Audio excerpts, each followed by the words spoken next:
welcome to another round of the Edward Jones Chatting Cage. I am JB, comfortably in the studio, setting up a Subway Series showdown cage. That's right, two men are going to leave. That's not really how it's going to end, but that's Jeff Nelson and Jim Duquette out there covering the Subway Series for us. Guys, how you doing? Are you fired up and ready for the Edward Jones Chatting Cage?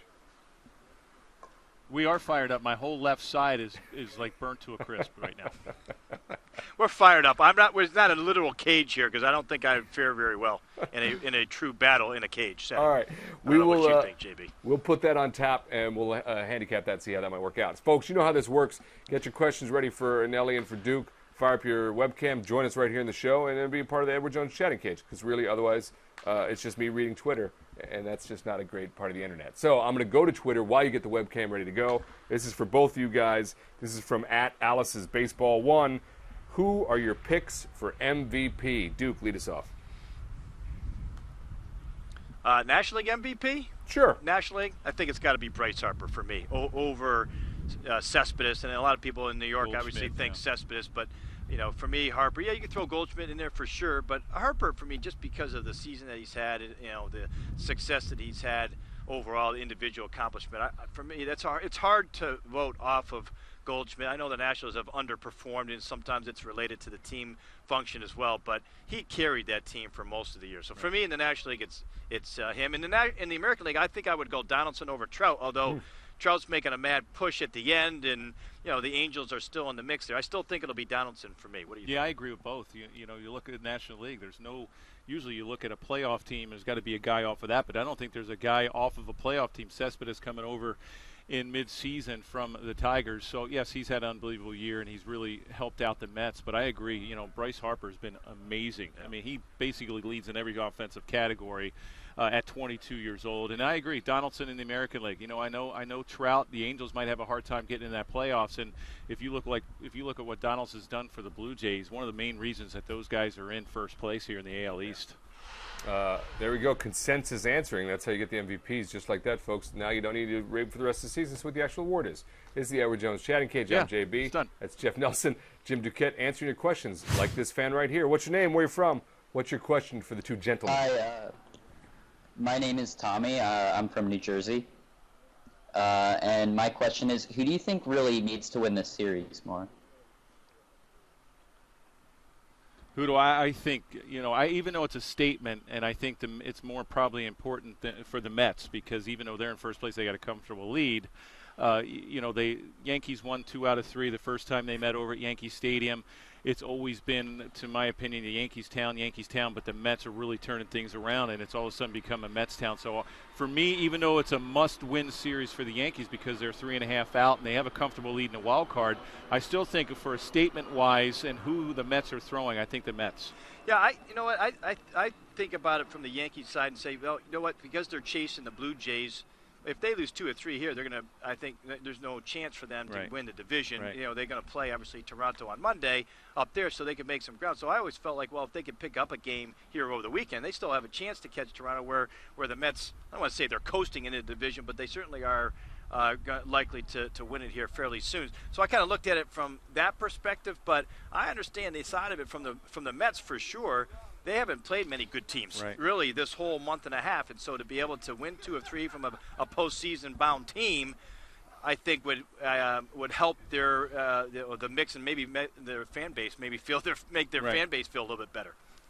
Excellent answers there as we cover those things from fans to Duquette and Nelson. Get involved with the show, folks. Join us here in the Edward Jones Chatting Cage. Fire up your webcam. Get right here. Get FaceTime with your favorite players and your executives like these guys right here. In the meantime, I'll read your questions from Twitter. #ChattingCage is the way to get them in the feed so I can sift through them and read them like this. This is for both you guys. And Nelly, I'll let you start, and then Duke can follow it up. What general manager has done the best job this season? That's from JJ West 19. Ooh. It's pretty tough. I mean, you look. I could say Brian Cashman as well. I mean, you look at Toronto as well, and what they've done. Alderson could be in there in the mix too. Look what he did offensively to add some of these guys, and now he's got to worry about innings limit. Cashman with not adding anybody, basically saying, hey, I got to get guys healthy. He could have easily got in the David Price mix, but after David Price, it really wasn't that starter out there to give up, a number of guys for them. So, Toronto, what they've done, even in the offseason, and then also you look at the Mets and what they've done. They were behind in that NL East, and all of a sudden they catapult. They got a nice, comfortable 8-game lead. And I talked to a couple GMs who they have to vote for the executive of the year here in the next week or so. A lot of them are talking about Alex Anthopoulos, what Toronto did. A couple of them talked about Texas, what John Daniels did with Cole Hamels and the run now that Texas has made. Those two in particular, Dayton Moore won it last year in Kansas City.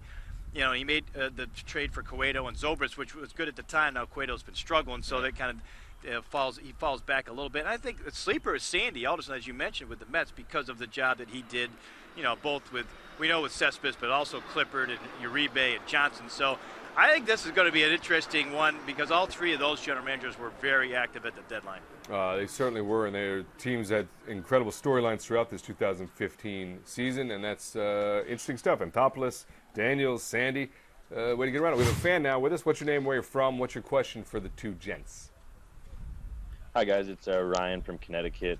We have a couple compelling Rookie of the Year races, especially in the American League, and I was just wondering who has your guys' vote for both leagues? I'll go first if you want. To me, the two main guys, Carlos Correa from Houston, Francisco Lindor from Cleveland. You could throw Miguel Sano in there from Minnesota. Those three guys have been unbelievable for their teams. And really, I'm amazed at how good the young players are that come into the game and play an impactful role, right? Which is incredible for their age, too. I think they're all 22 or younger. So I'd say any one of those three probably lean towards Correa, although Lindor's making a pretty big run. And the National League's maybe not as clear-cut. I'm going to be a little biased, go with a pitcher from the Mets and Noah Syndergaard, just how good he's been, watching him on a regular basis. So I would give him the inside track, and following in DeGrom's footsteps from last year. Yeah, I agree with Syndergaard. He's been amazing. You look, he's going to have to come up big here at the end, and also going into the playoffs. So electric fastball, 100 miles an hour.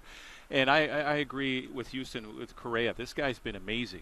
Look how big he is as a shortstop and how he's come up and really taken on the American League and really helped out the middle of that lineup with Houston.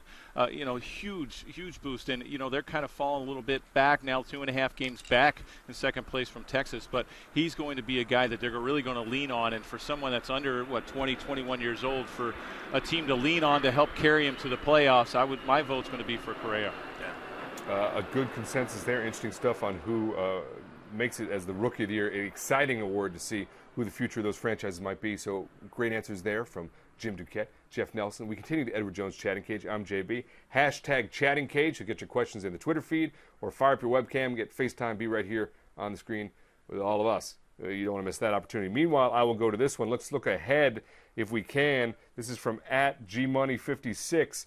What's an off-season storyline that interests you the most? I know we're jumping ahead a little bit, but what do you got?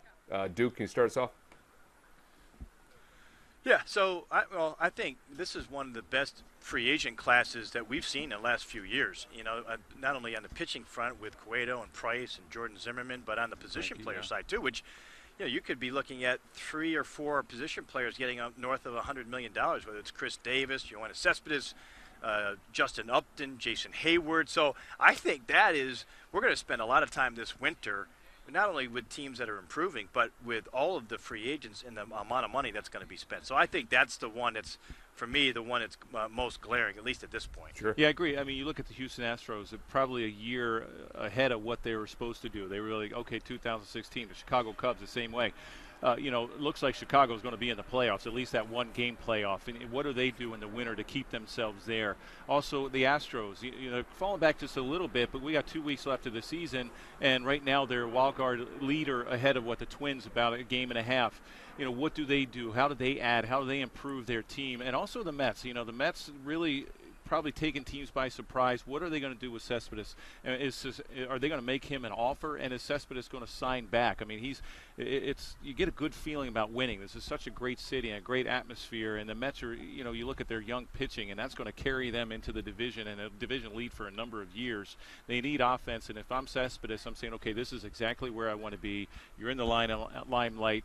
the Mets are going to be there for a number of years. So I think that's going to be an interesting storyline here coming the winter. I totally agree on both those major free agent classes, and one of these franchises that sort of surprised in 15. How do they not let that momentum slip in the offseason? What's your name? Where you're from? What's your question for Duke and Nelly?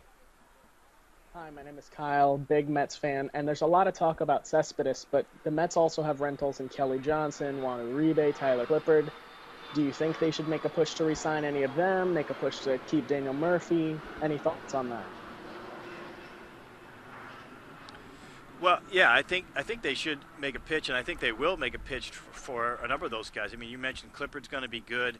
That might be the area where they decide not to spend some money because they have some really good young pitching still. I don't know what they decide to do with Mejia, if they're going to have him back or not. He missed so much time. He won't be back till the middle of the year. But, they have some of that young pitching coming up even from the minor leagues that they could institute and put into the bullpen. So Clippard might be the guy that I would say might get too pricey for them. But I think they're going to make a run at Cespedes. Whether it's Uribe or Johnson or that type of veteran hitter, I think they realize they needed him this year and they didn't have it. So if it's not one of those two guys, it'd be somebody else.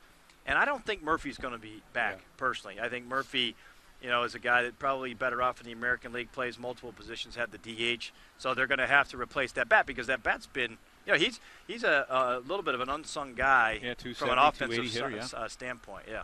Yeah, I agree. I would love to see him sign Cespedes. There are some free agent outfielders, available, but I'd really like to see them go after him. And the only other guy that I think that they may try to re-sign is Clippard. Right. He's such a valuable guy in that bullpen. Familia's having an outstanding year, 40-plus saves, but you still need that 7th, 8th inning guy. Yes, they do have some young guys, but when you're talking about the staff that they have going into next year, their innings limits are going to be increased, and you just hope everybody stays healthy. You still need that back end of the bullpen. Look what the Yankees have done with Betances and Miller. They have a good 7, 8, 9 inning guy, and that's what the Mets struggled with until they got Clippard. And I would like to see him Mets resign him. Big Mets fans getting their questions answered right here in the Edward Jones chatting cage. Before we let you two guys get back to the rest of your work on the course of the day, let's get one more tweet from hashtag chatting cage. This is from Lemp It Up. Great name there, kid. What race is going to go down to the wire, and who's going to win it? I'm going to say, what race, I think it's between Texas and Houston.